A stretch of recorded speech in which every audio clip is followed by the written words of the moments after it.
Dona Maria era muito linguareira. Era uma mulher muito curiosa, uma mulher muito esperta, com uma personalidade muito vincada. Não era mentirosa. Atenção, a Dona Maria não era mentirosa. Com um poder extraordinário. Eu penso era o elemento masculino do Estado Novo, enquanto o Salazar, porque o Salazar até era bastante feminino, não era aquele modelo como um Mussolini, um Hitler, não era nada disso, era o contrário disso, era um senhor muito delicado, muito bem educado, etc., um aristocrata, aquele modelo do aristocrata de província. A Dona Maria ali é que era uma mulher terrível, aterrorizava toda a gente, os PIDs, etc., inclusive o Presidente da República e a mulher e a filha do Presidente da República, que era uma figura, Natália Tomás, era uma figura aí curiosa, porque era um bocado doida, um bocado muito prepotente, e a Dona Maria correu-cola, por exemplo, de São Bento e proibiu a entrada em São Bento, coisa que vocês imaginam. E foi devido à Dona Maria que muitos foram ministros, que outros deixaram de ser ministros, e outros nem sequer foram convidados para ser ministros, porque o Salazar aí, que tinha uma grande confiança na Dona Maria e sobretudo sabia que ela era uma mulher muito perspicaz, gostava de ouvir o conselho dela, ela era uma espécie de voz do povo para ele. Como eu não contactava com o povo, eu não contactava com ninguém praticamente, porque eu não gostava muito de contacto de muitas pessoas, estava sempre um bocado isolado, e os seus contactos resumiam-se a meia dúzia de amigos íntimos, que normalmente eram pessoas amigas que nem eram da política, nem eram do poder.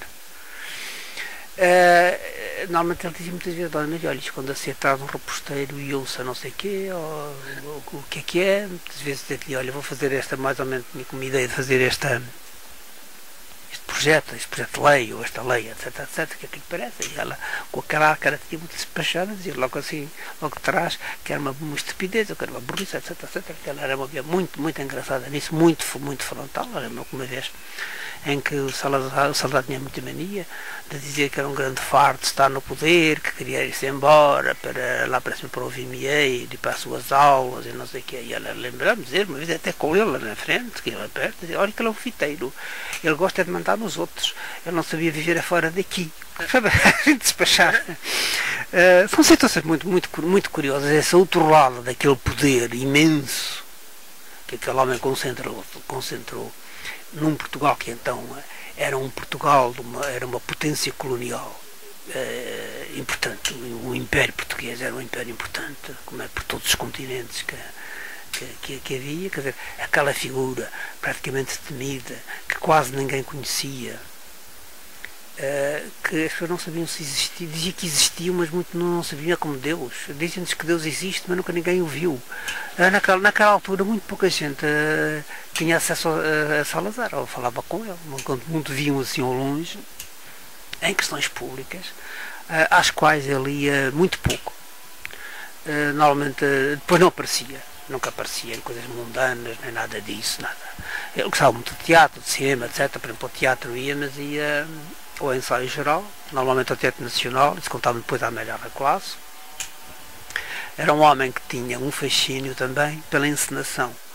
O Salazar foi um grande encenador da política, portanto interessava-se muito pelos rituais de instituições que vivem da encenação, que era a Igreja. Como se sabe, a Igreja vive de encenações. Portanto, vê as missas, tudo isso, as procissões são todas encenações. Portanto, a Igreja, as Forças Armadas também vivem de encenações, das paradas militares, dos toques das continências, são todas encenações. Poder de encenação. O teatro, esse então é mesmo teatro, o cinema também. E ele tinha isso, era um grande observador. Diz-me a Amélia Clássico que no final ele assistia ao ensaio geral e no final ia trocar impressões.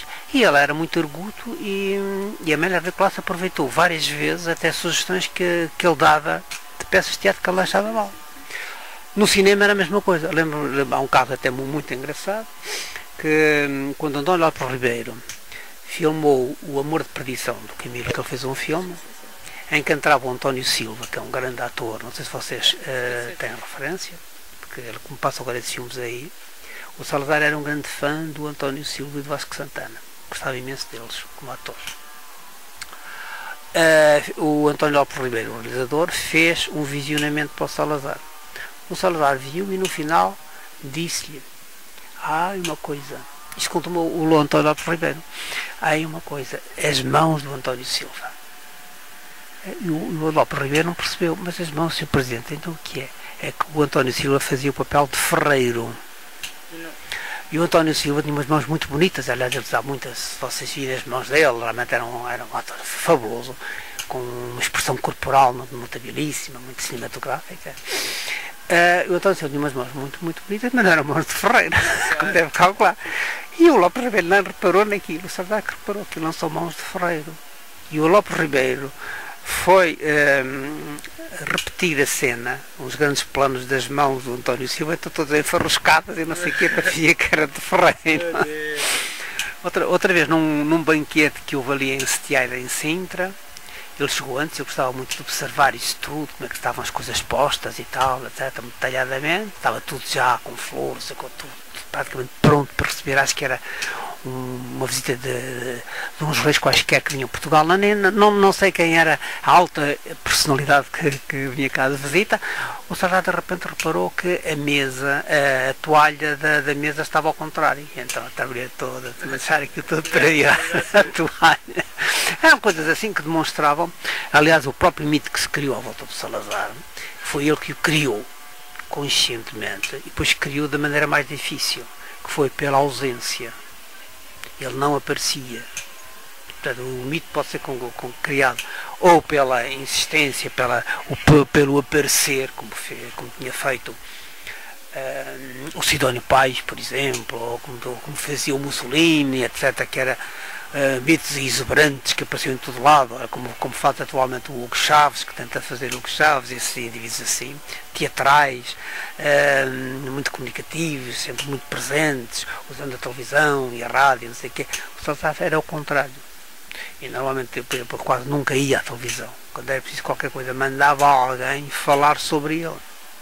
Ele dá muito mais efeito se você for à televisão.